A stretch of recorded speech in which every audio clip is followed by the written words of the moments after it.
നിങ്ങൾ ചോദിച്ച അടുത്ത സാധനമാണ്. അപ്പോൾ നമുക്ക് ഉണ്ടാക്കാം. കുറേ ആളുകൾ ഇപ്പം ഞങ്ങളുടെ നാട്ടിൽ ബെറിയുടെ സീസണാണ്, ഞങ്ങളുടെ നാട്ടിൽ മാങ്ങയുടെ സീസണാണ്, അപ്പോൾ ഐസ്ക്രീം ഒന്ന് ഉണ്ടാക്കുന്ന കാണിച്ചു തരുമോ എന്നൊക്കെ ചോദിച്ചിരുന്നു. കുറച്ച് വൈകിയോ എന്നൊരു സംശയം, കാരണം എനിക്ക് അസുഖമായിട്ട് കിടക്കുകയായിരുന്നു. അപ്പോൾ നമുക്കതെങ്ങനെയാണെന്ന് നോക്കാം. ആദ്യം ചെയ്യേണ്ടത്, നമ്മൾ എന്തിലാണോ ബീറ്റ് ചെയ്യുന്നത് ആ ബൗളും അതിൻ്റെ ബീറ്റർ എന്താണോ ഉള്ളത് അത് നമ്മൾ തണുപ്പിക്കാൻ വേണ്ടിയിട്ട് വെക്കുക എന്നുള്ളതാണ്. അപ്പോൾ ഫ്രീസറിൽ അവിടെ വെക്കണം. പിന്നെ അടുത്ത പരിപാടി എന്ന് പറഞ്ഞാൽ, ഞാൻ മറ്റേ ഒരു വീഡിയോയിൽ ഉണ്ടാക്കിയില്ല, അതിൻ്റെ ലിങ്ക് ഞാൻ താഴെ കൊടുക്കാം. ആ ഒരു ക്രീം, ഐസ്ക്രീം ഏത് ഐസ്ക്രീം ഉണ്ടാക്കുകയാണെങ്കിലും ആ ഒരു ക്രീം അവിടെ ഉണ്ടാക്കി വെക്കണം. പിന്നെ ഇന്ന് ഞാനിവിടെ മാങ്ങ കൊണ്ടാണ് ഉണ്ടാക്കുന്നത്. ഈ മാങ്ങ ഇവിടെ ഇപ്പോൾ അത്ര നല്ലൊരു മാങ്ങയൊന്നും കിട്ടുന്നില്ല. ഇത് കാണുമ്പോൾ തന്നെ നമുക്ക് മനസ്സിലാവും, ഇങ്ങനെ മുറിക്കുമ്പോഴൊക്കെ ഒരു ശരിക്കും ആ ഒരു പഴുത്ത മാങ്ങേൻ്റെ ഒരു ടെക്സ്ചറൊന്നും വന്നിട്ടില്ല. അപ്പോൾ എങ്കിലും ഞാൻ ആ ഒരു മാങ്ങ കൊണ്ട് തന്നെ ഒന്ന് ഉണ്ടാക്കാമെന്ന് വിചാരിച്ചു. പിന്നെ ഇത് കഴിച്ച് നോക്കുമ്പോൾ എന്താണെന്ന് വെച്ചാൽ കുറച്ച് നല്ല ഒരു മധുരമുണ്ട്, സംഭവം മധുരമുണ്ട്, കുറച്ചൊരു പുളിയും മധുരമൊക്കെ കൂടിയിട്ടുള്ളൊരു സാധനമാണ്. എന്തായാലും നമുക്ക് മാംഗോ ഐസ്ക്രീം തന്നെ ഉണ്ടാക്കാം. അപ്പോൾ ഞാനിവിടെ ഒരു 3 കിലോ മാങ്ങയാണ് എടുക്കുന്നത്. നമ്മൾ 2 കപ്പ് അളവിൽ, 2 കപ്പ് വിപ്പിംഗ് ക്രീമിൻ്റെ അളവിലുള്ള ഐസ്ക്രീം എന്ന് പറയുമ്പോൾ നല്ല ക്വാണ്ടിറ്റി ഉണ്ടാവും. ആ ഒരു ക്വാണ്ടിറ്റി ഇവിടെ ഞാൻ പറഞ്ഞല്ലോ. ഐസ്ക്രീം, മാങ്ങയുടെ ഒക്കെ ഐസ്ക്രീം ഉണ്ടാക്കുമ്പോൾ ഇവിടെ ഭയങ്കര ഇഷ്ടമാണ്, എല്ലാവർക്കും ഇഷ്ടമാണ്. അപ്പോൾ പിന്നെ കുട്ടികളെ ഫ്രണ്ട്സിനും എല്ലാവർക്കും ഇഷ്ടമുള്ളൊരു സാധനം ആയതുകൊണ്ട് ഞാൻ കുറച്ചധികം ഉണ്ടാക്കാമെന്ന് വിചാരിച്ചു. അപ്പോൾ ആ മാങ്ങ മുഴുവനായിട്ടൊരു 3 കിലോ ഞാൻ എടുത്തു. എന്നിട്ട് 3 കിലോ ആയിട്ടുള്ള മാങ്ങയും നമ്മൾ തോലൊക്കെ കളഞ്ഞ് വെക്കുക. 2 കപ്പ് വിപ്പിംഗ് ക്രീമിന് ഒരു 2 കിലോ മുതൽ ഒരു 3 കിലോ വരെയുള്ള ഫ്രൂട്ട്സ് നമുക്കെടുക്കാം, മാങ്ങയൊക്കെ ആകുമ്പോൾ. അപ്പോൾ ഈ ഇതിൽ ഐസ്ക്രീമിൽ നമ്മുടെ ആ ഫ്രൂട്ട്സിൻ്റെ ഫ്ലേവർ ഇങ്ങനെ നന്നായിട്ട് വരുമ്പോൾ നല്ല രസമായിരിക്കും. വേറെ ഏതൊക്കെയോ രാജ്യങ്ങളിലുള്ളവർ എൻ്റെ അടുത്ത് ഇങ്ങനെ ബെറിയുടെ സീസണാണ് ഒന്ന് പറയണം എന്നൊക്കെ പറയുന്നത്. ബെറി ആണെങ്കിലും ഇങ്ങനെ തന്നെയാണ്. നമ്മൾ ബെറി എടുത്തിട്ട് കൂടുതൽ എടുക്കുന്നതിനനുസരിച്ചിട്ട് നല്ല ഒരു ഫ്ലേവർ കിട്ടും, ഈ ഐസ്ക്രീമിൻ്റെ ഒരു ഫ്ലേവർ. അപ്പോൾ അതിനനുസരിച്ചിട്ട് നമ്മൾ എടുക്കുക. ഞാൻ 3 കിലോ എടുത്തത് നല്ല ഫ്ലേവർ കിട്ടാൻ വേണ്ടിയിട്ടാണ്. പൊതുവെ നമ്മൾ പുറത്തുനിന്ന് വാങ്ങുമ്പം ഈ മാംഗോ ഐസ്ക്രീമാണ് ആളുകൾ അധികം പ്രിഫർ ചെയ്യാത്തത്. നമ്മൾ ഫ്രൂട്ട്സൊക്കെ നോക്കുമ്പോൾ നമ്മൾ ചക്ക, ഇളനീര് അതൊക്കെ ഇങ്ങനെ പ്രിഫർ ചെയ്യുമെങ്കിലും മാംഗോ ഐസ്ക്രീം നമ്മൾ പൊതുവേ പ്രിഫർ ചെയ്യാറില്ല. പക്ഷേ ഇത് ശരിക്കും നമ്മൾ വീട്ടിലുണ്ടാക്കുമ്പോൾ ഉണ്ടല്ലോ നല്ല രസമാണ്. ആ ഒരു മുഴുവനായിട്ടും ശരിക്കും ഉള്ളൊരു മാംഗോ ജ്യൂസ് പോലെയോ അങ്ങനെയൊന്നുമല്ല, നല്ല രസമാണ്. ഇനിയിപ്പം മാങ്ങയുടെ സീസൺ കഴിഞ്ഞു, ഞാൻ ലേറ്റായി വന്നു എന്നൊന്നും ആരും വിഷമിക്കേണ്ട. കാരണം നമ്മളിപ്പോൾ എന്താണോ ഫ്രൂട്ട്സ് അവൈലബിൾ ആയിട്ടുള്ളത് അതിനനുസരിച്ചിട്ട് എല്ലാ ഫ്രൂട്ട്സും ഇതേ രീതിയിൽ തന്നെയാണ് ഉണ്ടാക്കുന്നത്. അപ്പോൾ നമ്മുടെ കയ്യിൽ എന്ത് ഫ്രൂട്ട്സാണോ ഉള്ളത് ആ ഫ്രൂട്ട്സ് വെച്ചിട്ട് ഇതുപോലെ തന്നെ അങ്ങോട്ട് ഉണ്ടാക്കിയാൽ മതി, ഇതേ അളവിൽ ഉണ്ടാക്കിയാൽ മതി. അപ്പോൾ നമ്മളുടെ അടുത്ത പരിപാടി എന്ന് പറഞ്ഞാൽ, നമ്മളുടെ ഫ്രൂട്ട് എടുത്തിട്ട് ചെറിയ കുഞ്ഞു കഷ്ണങ്ങളാക്കണേ. മാക്സിമം ചെറുതാക്കുക എന്ന് പറഞ്ഞാൽ, ഇപ്പോൾ എൻ്റെ അടുത്തുള്ള മാങ്ങ കണ്ടില്ലേ, ഇത് മുറിച്ച് ഇങ്ങനെ കാണുമ്പോൾ തന്നെ നിങ്ങൾക്ക് ആ കഷ്ണങ്ങൾ കാണുമ്പോൾ തന്നെ മനസ്സിലാവുന്നുണ്ടല്ലോ, ഇങ്ങനെ ഒരു പച്ച ഒരു പഴുപ്പിലേക്ക് വരുന്നേ ഉള്ളൂ. അപ്പോൾ അതുകൊണ്ട് തന്നെ ഞാൻ നല്ല കുഞ്ഞ് പീസാക്കണം. പക്ഷെ നല്ലോണം പഴുത്തതൊക്കെ ആകുമ്പം ജസ്റ്റ് ഒന്ന് അങ്ങോട്ട് കട്ട് ചെയ്താൽ മതി. കാരണം ഇത് നമ്മളിനി വേവിക്കാൻ പോവുകയാണ്, വേവിക്കുമ്പോഴാണ് രസം. പക്ഷേ ഇനി മാങ്ങയൊക്കെ ആകുമ്പോൾ വേവിക്കാതെയും നമുക്ക് ഉപയോഗിക്കാം. പക്ഷേ പൈനാപ്പിൾ അങ്ങനത്തെ പുളിയുള്ള സംഭവങ്ങളൊക്കെ ആകുമ്പം എന്തായാലും നമ്മൾ ഈ ഷുഗർ ഇട്ടിട്ട് നമ്മളൊന്ന് വേവിച്ച് എടുക്കണം അതിന്. അപ്പോൾ ഇങ്ങനത്തതാകുമ്പോൾ നമ്മൾ നല്ല പഴുത്ത ഫ്രൂട്ടാണെങ്കിൽ വേവിക്കാത്ത ഓപ്ഷൻ ഉണ്ട്. പക്ഷേ എങ്കിലും നിങ്ങൾ വേവിച്ചിട്ടുണ്ടാക്കുക, അതാണ് കൂടുതൽ രുചി എന്ന് പറയുന്നത്. പിന്നെ ഓരോരുത്തരുടെ ഫ്രൂട്ട് എന്താണോ അതിനനുസരിച്ചിട്ടാണ് നമ്മൾ ഷുഗർ ഇടേണ്ടത്. അപ്പോൾ എൻ്റെ ഈ മാങ്ങ എന്ന് പറയുന്ന ഈ മാങ്ങയിൽ ഒന്നാമത് ആ മാങ്ങയുടെ ആ ഒരു പൾപ്പിൻ്റെ ആ ഒരു ഇത് വന്നിട്ടില്ല.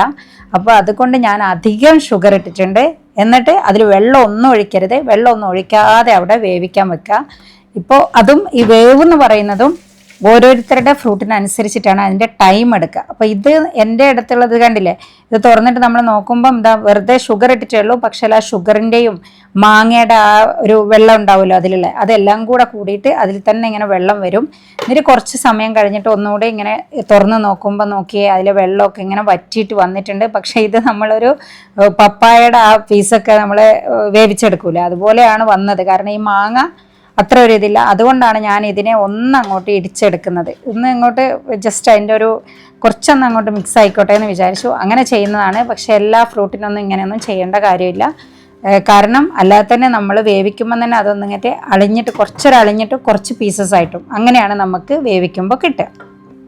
ഇനി ഈ സംഭവത്തിന് ഇതാണ് രണ്ടാമത്തെ സ്റ്റെപ്പ് എന്ന് പറയുന്നത്. മൂന്നാമത്തെ അല്ലേ, ആദ്യം നമ്മളുടെ ബൗളൊക്കെ അവിടെ തണുക്കാൻ വെച്ചു, പിന്നെ നമ്മൾ ആ ക്രീം ഉണ്ടാക്കി വെച്ചു. ദെൻ മൂന്നാമത്തെ സ്റ്റെപ്പ് നമ്മളുടെ ഫ്രൂട്ട് ആ ഫ്രൂട്ട്സിനെ ചെറുതായിട്ട് മുറിച്ചിട്ട് ഷുഗർ ഇട്ടിട്ട് അതിനെ വേവിച്ചിട്ട് അവിടെ തണുക്കാൻ വേണ്ടിയിട്ട് വെക്കുക എന്നുള്ളതാണ്. അപ്പോൾ ഇതിൽ ഒരു പുളിയും ഇപ്പം നമ്മൾ പഞ്ചസാര ഇട്ടതുകൊണ്ട് ഒരു മധുരവും എല്ലാം കൂടെ ആയിട്ടാണ് ഇപ്പോൾ ഉള്ളത്. എന്നാലും രസം ഉണ്ടാവും എന്നാണ് പ്രതീക്ഷിക്കുന്നത്. നോക്കാം നമുക്ക്. നല്ല മാങ്ങയാകുമ്പോൾ ഭയങ്കര രസമാണിത്.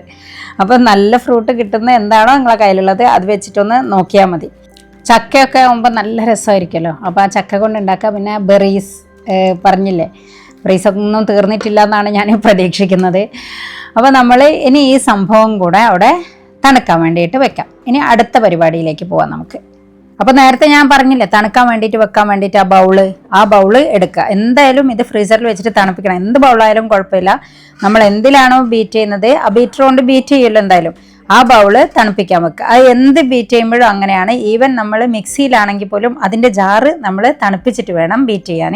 പിന്നെ ഇതാണ് നമ്മൾ എടുക്കുന്ന ഇവിടുത്തെ വിപ്പിംഗ് ക്രീം എന്ന് പറയുന്നത്. ഇത് ഷുഗർ ഓൾറെഡി ഉള്ള ഒരു വിപ്പിംഗ് ക്രീമാണ്. അപ്പോൾ നമ്മൾ പിന്നെ അഡീഷണൽ ആയിട്ട് നമ്മളുടെ മറ്റേ ഷുഗർ പൗഡർ ഇതിലേക്ക് ചേർക്കേണ്ട കാര്യമില്ല. അല്ലാന്നുണ്ടെങ്കിൽ നിങ്ങൾ ഷുഗർ പൗഡറും കൂടെ ഇട്ടിട്ട് വേണം ഇത് ബീറ്റ് ചെയ്യാൻ വേണ്ടിയിട്ട്. അപ്പോൾ നിങ്ങൾ എന്തെങ്കിലും ഈ വിപ്പിംഗ് ക്രീമിൻ്റെ ഒക്കെ എന്തെങ്കിലും സംശയം ഉണ്ടെങ്കിൽ എനിക്കൊന്ന് കമൻസിൽ ചോദിച്ചാൽ മതി, ഞാൻ ഡീറ്റെയിൽഡ് ആയിട്ട് പറഞ്ഞു തരുവേ. അപ്പോൾ നമ്മളിവിടെ കണ്ടില്ലേ 2 കപ്പാണ് നമ്മൾ വിപ്പിംഗ് ക്രീം എടുത്തത്. ഇനി ഇത് ബീറ്റ് ചെയ്യുമ്പോൾ ശ്രദ്ധിക്കുക, ആദ്യം ഏറ്റവും ചെറിയ സ്പീഡിൽ നിന്ന് തുടങ്ങുക, എന്നിട്ട് ഇങ്ങനെ കുറച്ച് നേരം അതിൽ വെക്കുക, എന്നിട്ട് അടുത്ത സ്പീഡിലേക്ക്. അല്ലാതെ ഒറ്റയടിക്ക് നമ്മൾ ഹൈ സ്പീഡിൽ കൊണ്ടുപോകരുത്. അപ്പം നമ്മളുടെ ക്രീം നന്നാവില്ല. വിപ്പ് ചെയ്ത് വരുമ്പം അത് നന്നായിട്ട് വരില്ല. അപ്പോൾ എല്ലാ സ്പീഡിലൂടെയും മെല്ലെ മെല്ലെ പോയിട്ട് ലാസ്റ്റ് ഹൈ സ്പീഡിലേക്ക് ആക്കണം. അങ്ങനെയാണ് നമ്മൾ വിപ്പ് ചെയ്യാൻ വേണ്ടിയിട്ട് അത് ചെയ്യേണ്ടത്. ഇതിൽ 7 സ്പീഡാണ് വരുന്നത്, ചിലതിൽ 5 ആയിരിക്കും. ഏതായാലും കുഴപ്പമൊന്നുമില്ല. ഇനി നമ്മൾ ഇതിലേക്ക് വാനില എസെൻസ് കുറച്ച്, എന്തായാലും ഒരു വാനില എസെൻസ് ഇത്തിരി ഒന്നും ആ വിപ്പിംഗ് ക്രീമിലേക്ക് ചേർത്ത് കൊടുക്കണം. മാംഗോ എസെൻസ് ഒന്നും ചേർക്കരുത്, കാരണം മാംഗോ എസെൻസിനൊക്കെ ഒരു ആർട്ടിഫിഷ്യൽ ആയിട്ടുള്ളൊരു അങ്ങനത്തെ ഒരു ഫ്ലേവർ വരും. പിന്നെ നമ്മൾ എപ്പോഴും നമ്മുടെ വിപ്പിംഗ് ക്രീം യൂസ് ചെയ്തതിൻ്റെ ശേഷം പിന്നീട് നമ്മൾ ഫ്രീസറിലേക്ക് വെക്കണം. ആദ്യം നമ്മൾ പുറത്ത് വെച്ചിട്ടല്ലേ ഉണ്ടാവുക, പുറത്ത് മീൻസ് റെഫ്രിജറേറ്ററിൽ വെച്ചിട്ട്. പിന്നീട് വെക്കുമ്പോൾ നമ്മളത് നന്നായിട്ട് സ്റ്റാപ്ലറോ എന്തെങ്കിലും അടിച്ചിട്ട് അത് കവർ ചെയ്തിട്ട് എന്നിട്ട് ഫ്രീസറിലാണ് നമ്മൾ പിന്നീട് അത് സൂക്ഷിക്കേണ്ടത്. പിന്നെ ഉപയോഗിക്കുന്നതിനനുസരിച്ചിട്ട് നമ്മളെടുത്ത് പുറത്തേക്ക് വെക്കുക ചെയ്യേണ്ടത്. ഇനി നമ്മുടെ ക്രീമൊന്ന് നോക്കിയേ, എന്തോരം സ്റ്റിഫാണ്. അത് സോഫ്റ്റ് ആയിട്ടുള്ള പീക്സ് നല്ല രസത്തിലാണ് കിട്ടിയിരിക്കുന്നത്. അങ്ങനെ ആവുന്നവരെയും നമ്മളത് അടിച്ചെടുക്കണം. ഇനി ഇത് 1/2 ലിറ്ററിൽ 2 കപ്പിനാണ് 1/2 ലിറ്ററിൽ ഉണ്ടാക്കിയെടുത്ത ക്രീമാണ്. അപ്പോൾ ഇതിൻ്റെ റെസിപ്പി നിങ്ങൾക്കറിയാം, നിങ്ങൾ കണ്ടിട്ടുണ്ടാവും എന്നാണ് എനിക്ക് തോന്നുന്നത്. അല്ലെങ്കിൽ നിങ്ങൾ ജസ്റ്റ് ആ ഗരം മസാലയും എല്ലാം ഉള്ളതിൽ ഇതും കൂടെ ഉണ്ട്. അപ്പോൾ അതൊന്ന് ജസ്റ്റ് നോക്കുക. എന്നിട്ട് അത് മുഴുവനായിട്ടും നമ്മൾ അതിലേക്ക് ഇട്ടു. ഇപ്പോൾ ഓൾറെഡി തന്നെ നമ്മളുടെ വിപ്പിംഗ് ക്രീം നന്നായിട്ടായി വന്നിട്ടുണ്ട് ക്രീം. അപ്പോൾ ഇനി നമ്മൾ ഇതും ഇങ്ങനെ ഹൈ സ്പീഡിലിട്ടിട്ട് ഇങ്ങനെ അടിച്ചെടുക്കേണ്ട കാര്യമില്ല. ഇതെല്ലാം കൂടെ ഒന്ന് ഇങ്ങോട്ട് മിക്സായിട്ട് കിട്ടിയാൽ മതി നമുക്ക്. അപ്പോൾ എന്താണെന്ന് വെച്ചാൽ ഒരു 2 സ്പീഡ് വരെ, ഒരു മീഡിയം സ്പീഡ് വരെ എടുക്കുക. എന്നിട്ട് ഇതുപോലെ തന്നെ ഒന്ന് മിക്സ് ആക്കിയിട്ടെടുക്കുക. ആദ്യം ലോ സ്പീഡിലിടണം, എപ്പോഴും അങ്ങനെയാണ് തുടങ്ങുക. ചെറിയ സ്പീഡിൽ നിന്ന് തുടങ്ങുക, എന്നിട്ട് അടുത്ത സ്പീഡിലേക്ക് മാറ്റുക. എന്നിട്ട് അതിനെ നന്നായിട്ടൊന്ന് ഇളക്കിയിട്ട് എല്ലാം യോജിച്ചു എന്ന് ഉറപ്പ് വരുത്തുക. ഇപ്പോൾ ഇതൊക്കെ കണ്ടില്ലേ, ഇങ്ങനെ അടിച്ചെടുക്കുമ്പോൾ ഒക്കെ തന്നെ നിങ്ങൾക്ക് മനസ്സിലാവുന്നുണ്ടാവും, നല്ല രസമുണ്ടല്ലേ കാണാൻ. അങ്ങനെ അത്രയും ഭംഗിയുണ്ടാവും. അതുപോലെ തന്നെ അതാണ് ആ കറക്റ്റായിട്ട് വന്നിട്ടുണ്ട് എന്നുള്ളതാണത്. എന്നിട്ട് പിന്നെ നമ്മൾ ഇതിലേക്ക് ആ മാംഗോസ് എന്താണോ നമ്മളുടെ അടുത്തുള്ള ഫ്രൂട്ട്സ് അത് വേവിച്ച് വെച്ചതുണ്ടാവുമല്ലോ അവിടെ. വേവിച്ച് വെച്ചതല്ല, ഇനി ഇങ്ങനത്തെ മധുരമുള്ള പുളി ഇല്ലാത്തതാണെങ്കിൽ നമുക്ക് വേവിക്കണം എന്നില്ല. പക്ഷേ ഞാൻ നേരത്തെ പറഞ്ഞ പോലെ വേവിച്ചിട്ടാണ് രസം. അപ്പോൾ ഒന്നെങ്കിൽ നിങ്ങൾക്കത് ജ്യൂസ് ഒന്ന് അടിച്ചെടുത്തിട്ട് തന്നെ പൾപ്പായിട്ട് ചേർക്കാം, അല്ലെങ്കിൽ ഇങ്ങനെ വേവിച്ച് വെച്ചതെടുത്തിട്ട് ചേർക്കാം. അടിച്ചെടുത്ത് ചേർക്കുമ്പോൾ നമ്മുടെ ഫുള്ള് ഇപ്പോൾ യെല്ലോ കളറിലേക്ക് അങ്ങ് മാറും. ഇവിടെ മാംഗോ ഒക്കെ അങ്ങനെ കളറില്ലാത്തൊരു മാങ്ങയായിരുന്നു, അതുകൊണ്ടാണ് ഇതിനങ്ങനെ കളറില്ലാത്ത. അല്ല ഇതുപോലെ ചേർക്കുന്നെങ്കിൽ ഫുള്ളൊരു മഞ്ഞാവില്ല, ഇങ്ങനെ നല്ല രസമുള്ളൊരു നല്ലൊരു കളറാണ് നമുക്ക് കിട്ടുക. ഇതിനേക്കാളും കുറച്ചും കൂടെ ഒരു യെലോയിഷ് കിട്ടുമായിരുന്നു, കുറച്ചും കൂടെ പഴുത്ത മാങ്ങയായിരുന്നെങ്കിൽ നല്ല കുറച്ചുകൂടെ ഒരു ഭംഗി ഉണ്ടാവുമേനു. അപ്പോൾ അത്രയും ഞാൻ ആ മുഴുവൻ മാങ്ങയൊന്നും ചേർത്തിട്ടില്ല, അതിൽ കുറച്ച് മാങ്ങയെ ചേർത്തിട്ടുള്ളൂ. ബാക്കിയുള്ള ഒരു പകുതി മാങ്ങ നമുക്കിതിലേക്ക് ചേർത്തിട്ടുണ്ട്. പകുതി അവിടെ വെച്ചു, അത് ലാസ്റ്റ് ഇതിലേക്ക് ആഡ് ചെയ്യാൻ വേണ്ടിയിട്ടാണ്. അപ്പോൾ ഇപ്പോൾ എല്ലാം കൂടെ ഒന്ന് മിക്സ് ചെയ്ത് നമ്മൾ എന്നിട്ട് അതിനെ മൂടി വെച്ചിട്ട് ഇനി ഒരു 3 മണിക്കൂർ അവിടെ വെക്കുക. ഫ്രീസറിൽ 3 മണിക്കൂർ വെക്കുക. പിന്നെ നമ്മൾ ഒന്നും കൂടെ ഇതിനെ അടിച്ചെടുക്കണം. അപ്പോൾ അതിന് വേണ്ടിയിട്ട് നമ്മളിപ്പോൾ ഫ്രീസറിലേക്ക് 3 മണിക്കൂർ അവിടെ എടുത്തു വെച്ചു. ഇനി ഇത് ഫ്രൂട്ട്സ് ഒന്നും ഇല്ലാതെ നമ്മൾ പ്ലെയിനായിട്ട് വാനില ഐസ്ക്രീം ഉണ്ടാക്കുമ്പോഴാണെങ്കിലും സെയിം തന്നെയാണ്, ഫ്രൂട്ട്സ് ഇടുന്നില്ല എന്നുള്ള ഒരു വ്യത്യാസം മാത്രമേ ഉള്ളൂ. അപ്പോൾ ഇപ്പോൾ 3 മണിക്കൂറാണ് ഞാൻ വെച്ചിട്ടുള്ളത്. അത് കഴിഞ്ഞിട്ട് എടുത്തു. ഞാനൊരു 2.5-3 മണിക്കൂറോളമാണ് വെച്ചിട്ടുള്ളത്. നമ്മളൊരു 2 മുതൽ 3 മണിക്കൂറോളം വെക്കാമെന്നാണ് പറയുക. എന്നിട്ട് ഇതാ എടുത്തപ്പം കണ്ടില്ലേ, ഇതാ ഇങ്ങനെ അത് നല്ലൊരു ടെക്സ്ചറായിട്ടുണ്ടാവും. പക്ഷേ ഐസ്ക്രീമിൻ്റെ ആ ഒരു ഇതിലേക്ക് വന്നിട്ടുണ്ടാവില്ല, കാരണം ഇതാവണമെങ്കിൽ കുറച്ചും കൂടെ സമയം എടുക്കുമല്ലോ. കുറച്ചൊരു പുളിയുണ്ട്, കുഴപ്പമില്ല. ഇനി നമ്മൾ എന്താണെന്ന് വെച്ചാൽ ഇതിനെ ഹൈ സ്പീഡിൽ തന്നെ ഇട്ടിട്ട് നേരത്തെ പോലെ തന്നെ ഇതിനെ ഒന്നും കൂടെ ബീറ്റ് ചെയ്യണം. എന്നിട്ടാണ് നമ്മൾ ഒന്നും കൂടെ ഫ്രീസറിൽ വെച്ചിട്ട് ഐസ്ക്രീമിൻ്റെ ടെക്സ്ചറിലേക്ക് അതിനെ മാറ്റുക. നേരത്തെ പറഞ്ഞ സെയിം ലെവലിലാണ് ഇതിനെ ബീറ്റ് ചെയ്യേണ്ടത്. ലോ ടു ഹൈ സ്പീഡിലേക്ക് ഇങ്ങനെ ചേഞ്ച് ചെയ്തുകൊണ്ടിരിക്കുക. ഇതിൽ കാണുന്നില്ല അതുപോലെ. അപ്പോൾ 7 നിങ്ങളുടെ ഇതനുസരിച്ച്, നേരത്തെ ഞാൻ പറഞ്ഞ പോലെ ചിലർക്ക് 5 എണ്ണമാണെന്ന് വിചാരിച്ചു, അല്ലെങ്കിൽ ഹാൻഡ് മിക്സർ ആണെന്ന് വിചാരിച്ചു, എന്തായാലും കുഴപ്പമില്ല.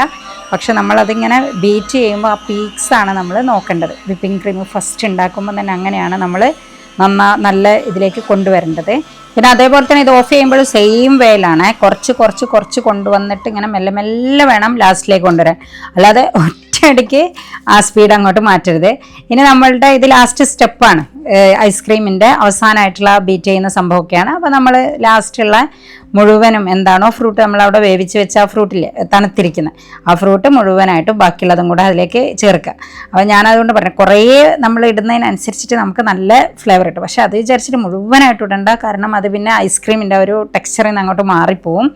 അപ്പോൾ ഒരു 2 കിലോയ്ക്കാണെങ്കിൽ ഒരു 2 മുതൽ 3 കിലോ വരെ സംഭവങ്ങൾ ഫ്രൂട്ട്സ് എടുക്കുക. അപ്പോൾ ആദ്യം ഒരു പ്രാവശ്യമായിട്ട് ഇതൊക്കെയും ഇനി നമ്മൾ ഹൈ സ്പീഡിലല്ല ഇടുന്നത്, ഒരു മീഡിയത്തിലേക്കാണ് ഇടുന്നത്. ഞാനൊരു 2 സ്പീഡ് വരെ മാത്രമേ ഇതിലിട്ടിട്ടുള്ളൂ. 2 സ്പീഡിലിട്ടിട്ട് ഒന്ന് മിക്സ് ചെയ്യുക, അത്രയേ ഉള്ളൂ ഉദ്ദേശം. ഓക്കെ, ഞാൻ പറഞ്ഞില്ലേ ഇത് 2 കപ്പിലെടുക്കുക. വിപ്പിംഗ് ക്രീം എന്ന് പറയുമ്പോൾ നമുക്ക് കുറേ ഐസ്ക്രീമാണ് കിട്ടുക. അപ്പോൾ 1 കപ്പ് വെച്ചിട്ട് ചെയ്താൽ മതി നിങ്ങൾ ആദ്യം ചെയ്ത് നോക്കുമ്പോൾ. അപ്പോൾ നിങ്ങൾക്ക് ഏകദേശം മനസ്സിലാവുമല്ലോ എന്തെങ്കിലും ചേഞ്ചസ് വരുത്തണമെന്നൊക്കെ ഉള്ളത്. എന്നിട്ട് ബാക്കിയുള്ള ഫ്രൂട്ടും കൂടെ അതിലേക്ക് ഇടുക. എന്നിട്ട് ഇതിനെ നന്നായിട്ടൊന്ന് അങ്ങോട്ട് മിക്സ് ചെയ്യുക. നല്ല ഒരു മണവും ഒരു കൊതിയൊക്കെ വരും നമുക്ക് ഈ ഒരു സമയത്തൊക്കെ.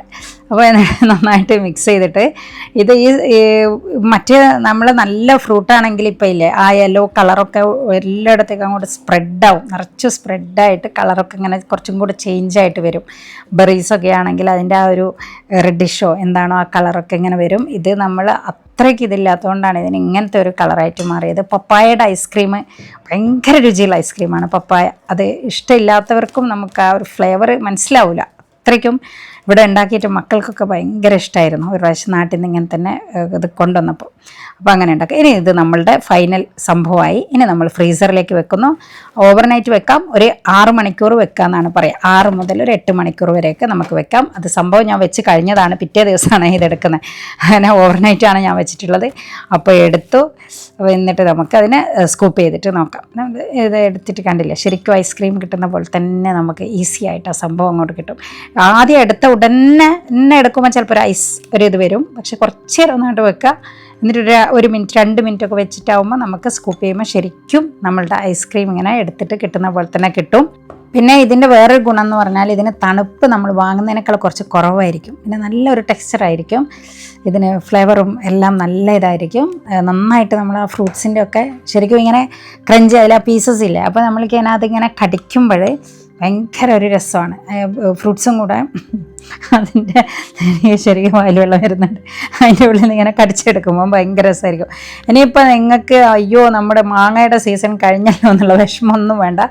ഏത് ഫ്രൂട്ടാണോ ഉള്ളത് അത് വെച്ചിട്ട് ചെയ്യാം. ഞാൻ നേരത്തെ പറഞ്ഞ ആ പപ്പായ കർമൂസയില്ലേ, അത് നല്ല രസമുള്ള സംഭവമാണ്. എനിക്ക് പേഴ്സണലി ഏറ്റവും ഇഷ്ടം അതാണ്. പക്ഷേ ഇവിടെ മക്കൾക്കൊക്കെ ഏറ്റവും ഇഷ്ടം മാങ്ങയുടെ ആയിരുന്നു.